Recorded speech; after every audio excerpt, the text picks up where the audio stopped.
about freedom. It's not about a revolution that's political, or a revolution that involves, violence, or a revolution that involves, changing the external. The revolution is, what's tough about this is that it's an internal thing, and that's probably the most difficult prison to break out of. Have you been in a place where you wish you weren't yourself? Why do I keep doing that? Because it's you. That's who you are. And don't you wish there were times that you could kind of unlock the key that seems to bind you with chains and hold you back from becoming the best you, the you that you know you can be? But you spend your time blaming others while you can't be that person. Perhaps it's the way you were brought up, or your background, or your race, or your gender, or who knows what it is. But you can't be the person you wish to be because something else keeps you bound. Now here's what the difference is. Here's the thing that we need to recapture, the thing we need to remember, that Jesus reminds us of. That freedom is not external. Freedom is always internal. Freedom begins on the inside. Because once you're free on the inside, it doesn't matter what kind of change you have around you. One of the best examples of that, of course, was Nelson Mandela, who was much freer than those who kept him captive. This is why people who are able to do powerful things that seem that they lose their liberty, but you know what they haven't lost? They haven't lost their freedom. So when Jesus first comes into Israel, this country, this was a country of slaves. Jesus was born a slave. The country had always been oppressed and occupied by one government or political power or another. When Jesus enters the scene, it's the Romans, the Italians, those guys that mustaches and their pasta. And so when he spoke words of freedom to people, he was speaking to slaves who didn't know anything else but slavery. And yet Jesus says to these people that he who the Son sets free will be free indeed. What could that possibly mean to someone who was born a slave in a country of slaves that was occupied by a foreign government? What do you mean freedom? I would imagine the time of the Zealot meant, all right, revolution, bloodshed. And yet the only blood that Jesus meant to shed was his own for our freedom. People wanted Jesus to bring that revolution that was real freedom, and for them, the freedom that they wanted was something military, something political. And so we look back at that and we think, oh, they so misunderstood the scriptures, they misunderstood the mission of Jesus. But let me ask you this. What would be your view of freedom? What would be freedom for you? Freedom from working? Don't raise your hands, because I don't care. But I mean, just, how many of you play the lottery? Because you're hoping to get free from the thing that you don't want to do every Monday morning. And you're telling yourself, I'll tithe on it, you know, I mean,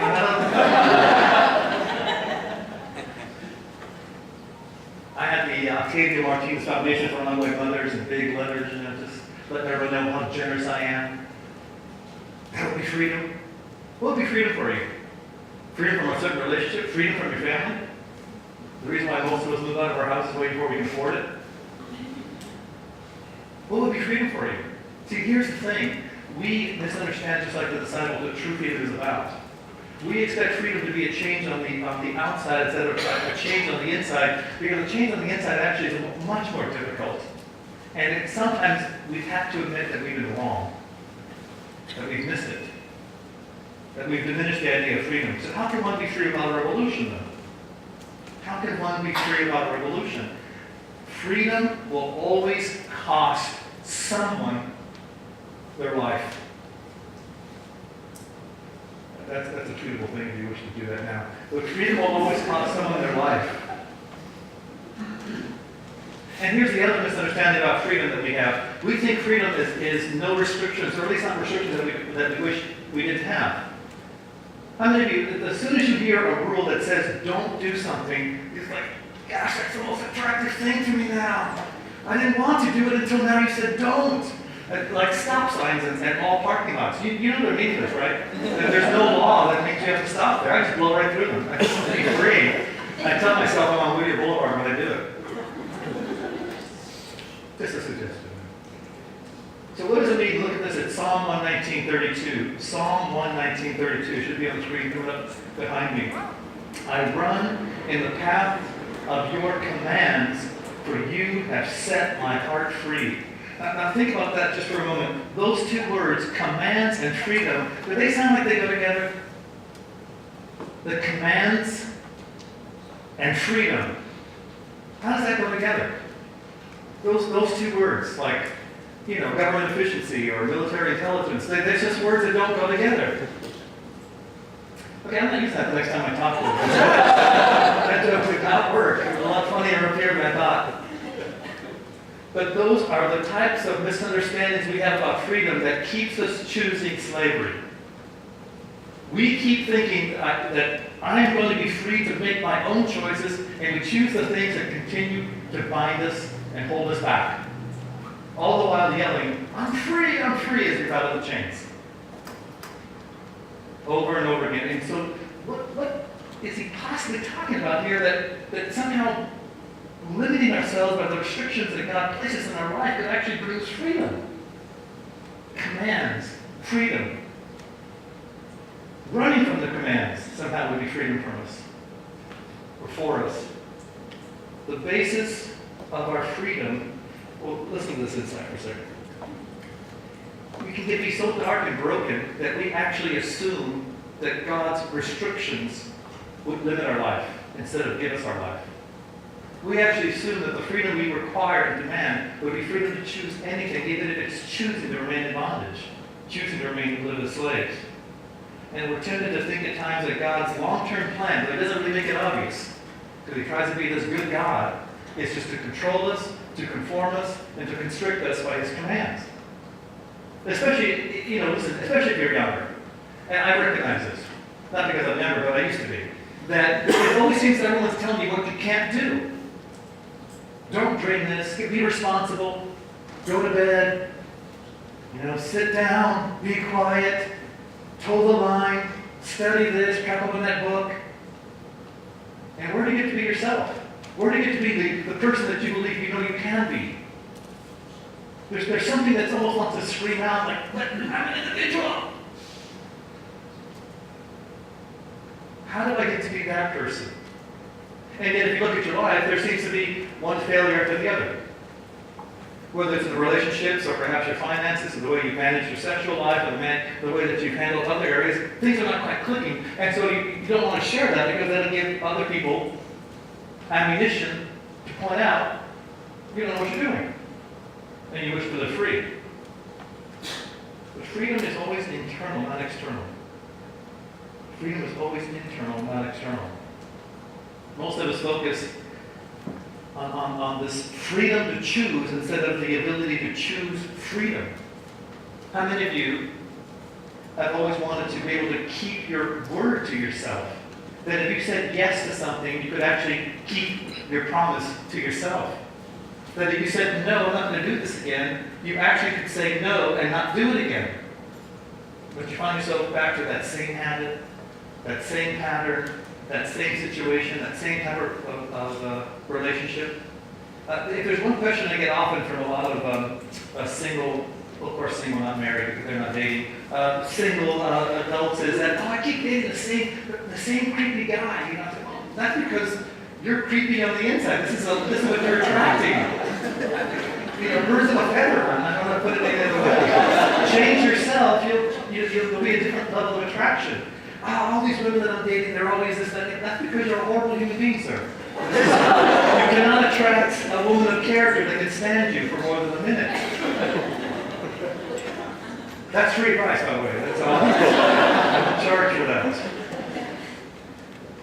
We're demanding, in our slavery, we're demanding our freedom to stay slaves. It's almost as if we're chains on, we're rattling, I'm free, and someone comes to you with the key to unlock that, and you say, no, I'm free, leave me alone. Okay? Until it stops working for you, until you realize you're kind of bound to yourself here. Okay? Here's the other problem we misunderstand with freedom, especially if you're talented. If you're talented, or even worse, if you're good looking, you have it hard in many ways, because you've never really had to try to be a better person. You kind of get by on your looks. And some of you are thinking, don't do that. You know who you are. You know you're good looking. You know that you can just sort of, especially women, you just cock your head a certain way. You can get almost a guy to do anything for you. I don't. And then you guys cock your head. You got to do something. green eyes, or the blue, or these deep, dark brown eyes that people can get lost in. You got this amazing cheekbones, this gorgeous hair, and you did nothing to get that, by the way. That's from your parents. You can thank those people that you can't stand at Thanksgiving. You wish they weren't around you. You have to pump them for a $20 bill, nothing you broke. Those people, that came from them. You had nothing to do with that. But your character and your soul that you are responsible for, that you have direct influence over, you blame that on everybody else. If they weren't this, if they weren't that, if I wasn't in this situation, I'd be a better person. No, you wouldn't. You'd be a horrible human being without this restriction. Have you ever thought that perhaps the person that you really dislike and can't stand and find it so difficult to work with or work under or work side by side is just a future reflection of you? That God has given you a picture of this is where you're headed. Because generally most of us can only see the worst about ourselves and others. It's kind of a strange guilt transference that we have. Often when people want to share with me the struggle that happened with a certain individual, it gives me more insight into them than the person they're talking about. But even if you're gifted and intelligent and you're bright, let's be honest. In a room full of other individuals, you might just be average. Because there are many people who are gifted and talented. And so genius and beauty don't really seem to be the thing that set us free. Isn't it? It's your character. It's your soul. It's who you are internally that determines your future and determines your freedom. And remember, even the talent that you have is not a gift, from you. It's been a gift to you.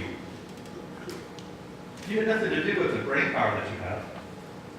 And if you're smart and you know it, clap your hands. And if you're smart, some old church people here, very old.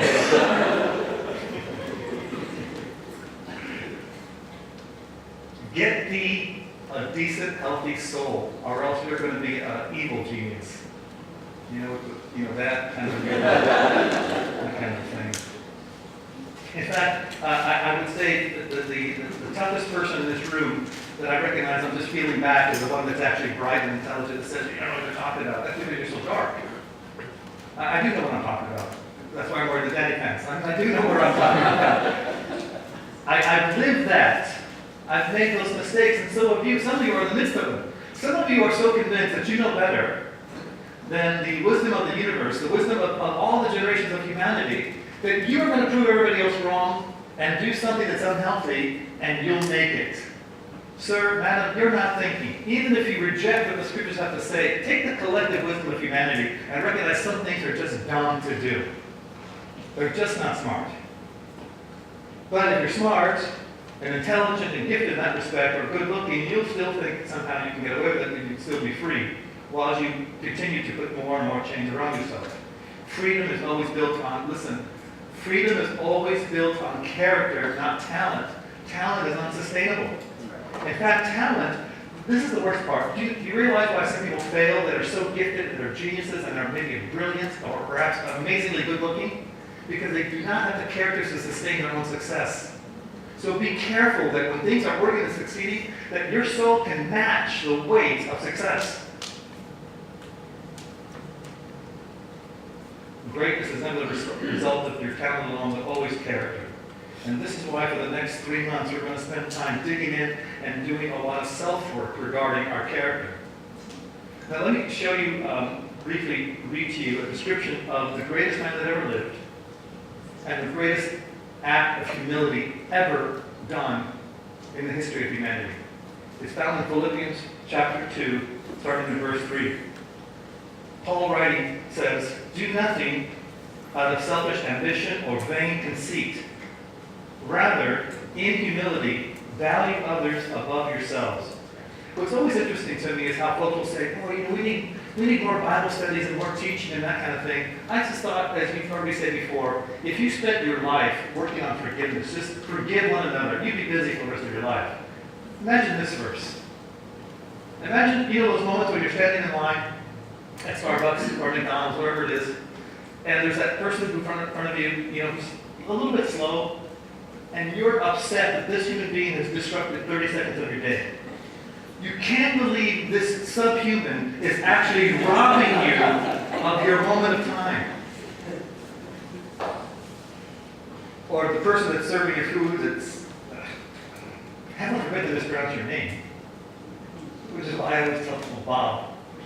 My Starbucks name is Bob. What's your cartridge, Bob? What is it? It says Bob. It's French. That's the way it's spelled.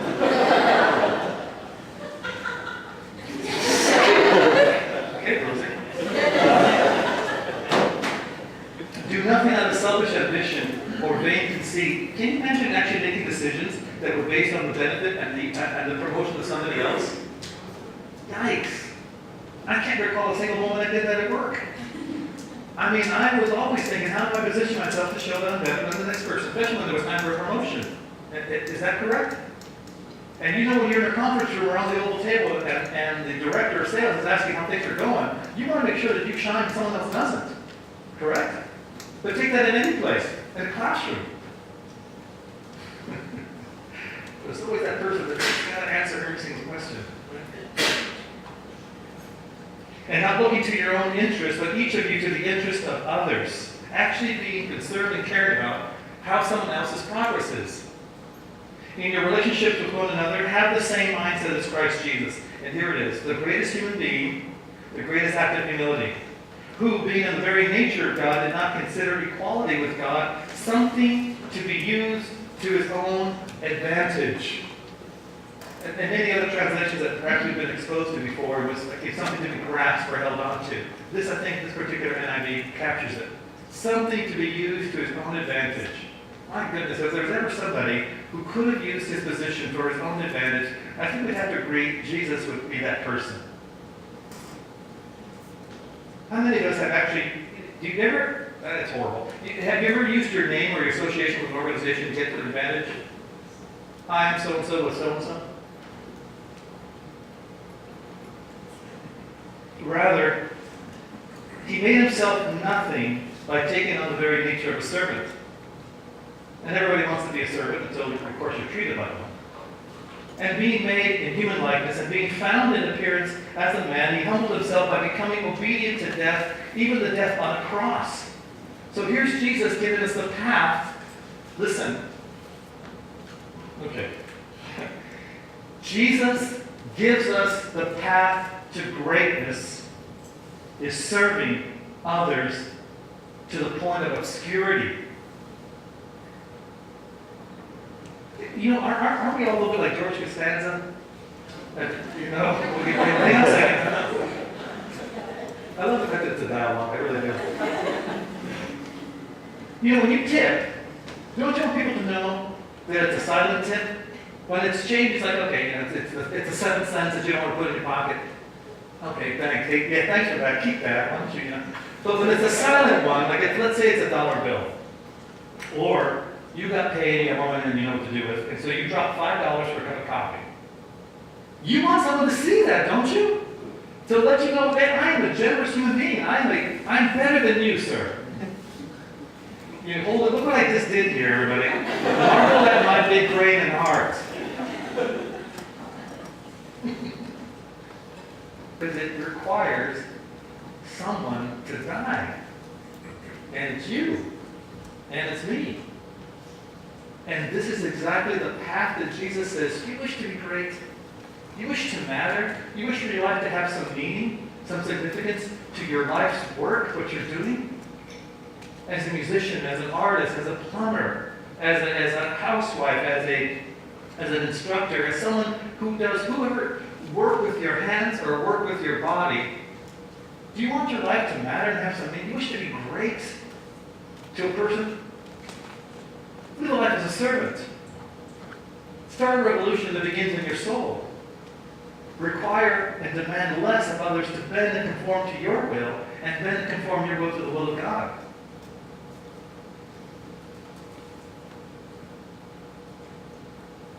But to start, I mean, you have to move from a very self-seeking, self-centered, narcissistic, it's all about me point of view. And listen, I know that's easy to say at church. I mean, we're supposed to be not about other people. But let's face it, let's be honest.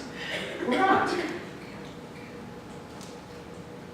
Our default mode is me. But to move past that, there has to be a point that, I'm kind of sick of being me.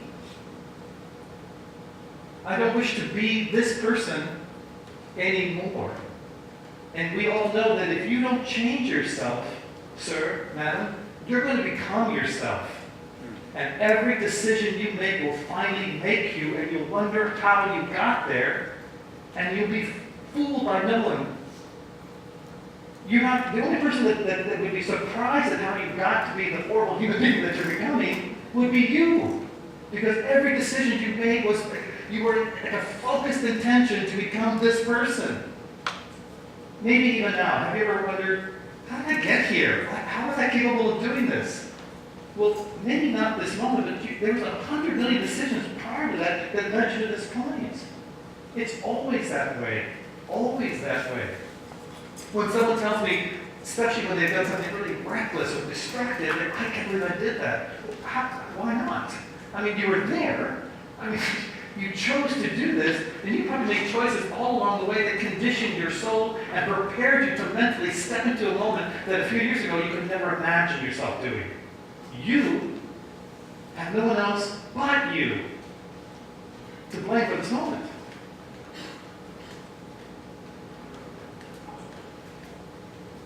It's not to replace how important you become, how important you can appear, how much attention you can generate, or how much you can own.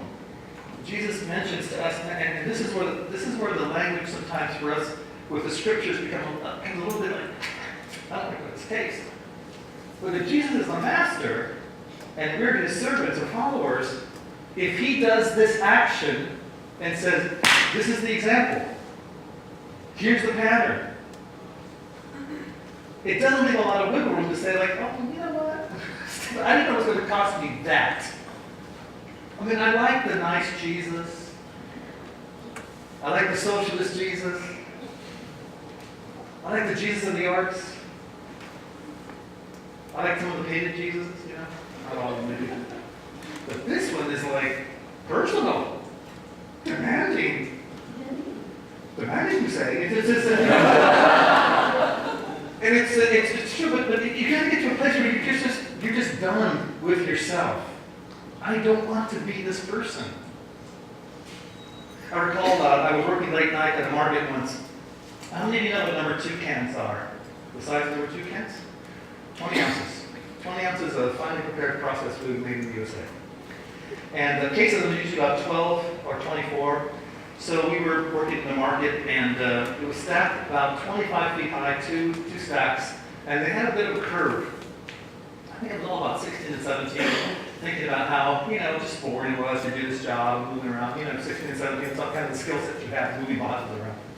And so I jumped to the top of the freezer box to move something. So now this is a stack about 15 feet on top of me. And the angle, when I think about it now, when they fell, I was about here, and my back towards it. When it fell, it was almost at 45 degrees, just the whole weight of it. All I recall was towel, and then buried in the cases of the cans. The next thing I recall was beep, beep. Now, the next thing I recall was the it'll be a vegetable the rest of his life. I'm still here. I can hear you.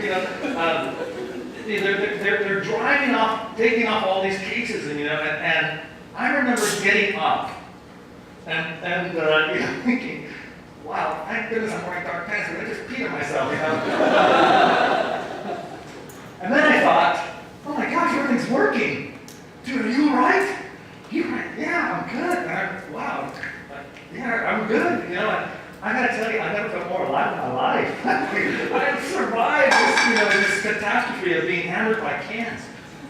And I recall that moment thinking, I don't want to have died being the person that I was. Shoot, that came close. Just a split second, a moment. Now, maybe you don't have to have that moment to recognize, do you wish to continue living where you're at? If you look towards the future, what trajectory are you on? Who are you going to become? Better, kinder, patient, loving, creative, free? Or are you always thinking in terms of, man, I can't wait till I get out of this job. Boy, I can't wait till I move out of this neighborhood. Shoot, I can't wait to get out of this relationship. Man, once I make that money. Or once I play the lottery, like the pastor mentioned earlier. Once the kids grow up. Once I have kids. The thing that's tragic at times that in our demand to be free, we actually choose slavery over and over and over again and wonder why we're enslaved. Galatians 5:13 says this. You, my brothers and sisters, listen. I've said this in a couple of studies in the past. I recognize that this is the basis of our Christian theology. But understand that this was not written as a theological treatise. This was Paul writing to a church that he cared deeply about that was falling back into some bad habits of religion. And he points out this. You were called to be free. But don't use your freedom to indulge the flesh. Rather, serve one another in love. Look at that first part there. Called to be free. So let me ask the question. How free do you really feel? How free do you really feel?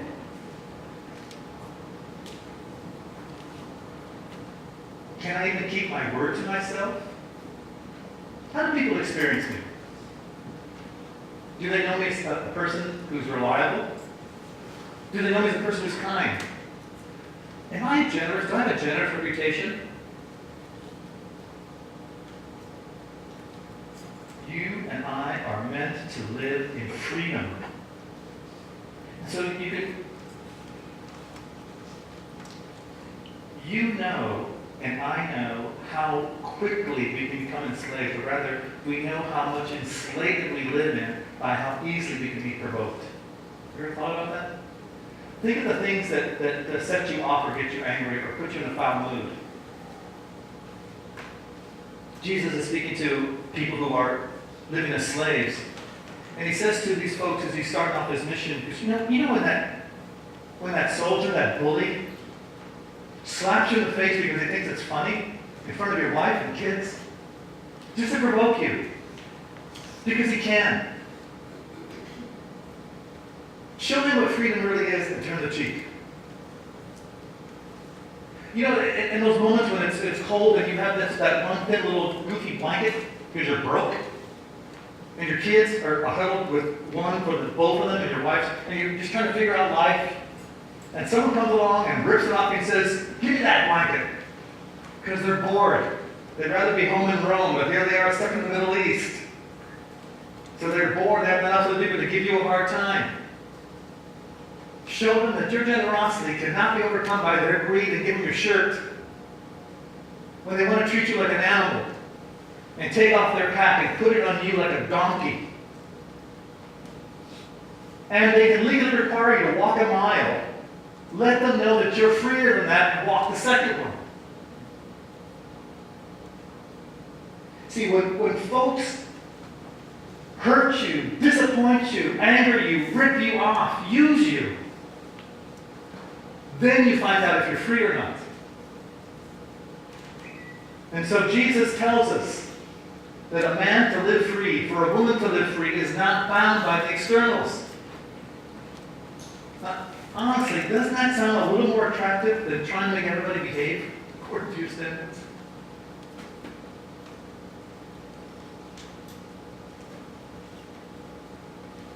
Have you ever spent money for something and lose it all? You guys ever lost a business? Yikes. The product inventory, the shame and the weirdness of having to sell off to pay off the debts, hoping there's money for the employees that are faithful to you so that their paychecks are cleared, even so, which means that perhaps you're not going to have anything. Maybe it was a relationship. I mean, you gave it your all, and then some. You had nothing to show for it after they left you anyways. Jesus empties himself on our behalf. I gotta tell you, sometimes I wonder, did he get a deal in that exchange? And the Father says, I'm going to give him everything. to the point that even at his name alone, everything in the creation will bow and kneel and say, he's the Lord. That's the uprising. That's the revolution. That's the level of change that Jesus asks us to follow. And you know, it sounds cool and interesting. Oh yeah, I'm uprising, I'm all about it, I want to do it. But then you're going to bump up against yourself. You're like, wow, not so much. Listen, on the other side of choosing freedom is freedom first from yourself, from your past, from whatever mess you've done, from whatever wound someone has done to you. Aren't we all a little tired of self-anesthesizing? Aren't you kind of done with self-healing? Self-discovery's been a dead end, hasn't it? Moral conformity isn't even working, does it? But choosing to live free results in freedom.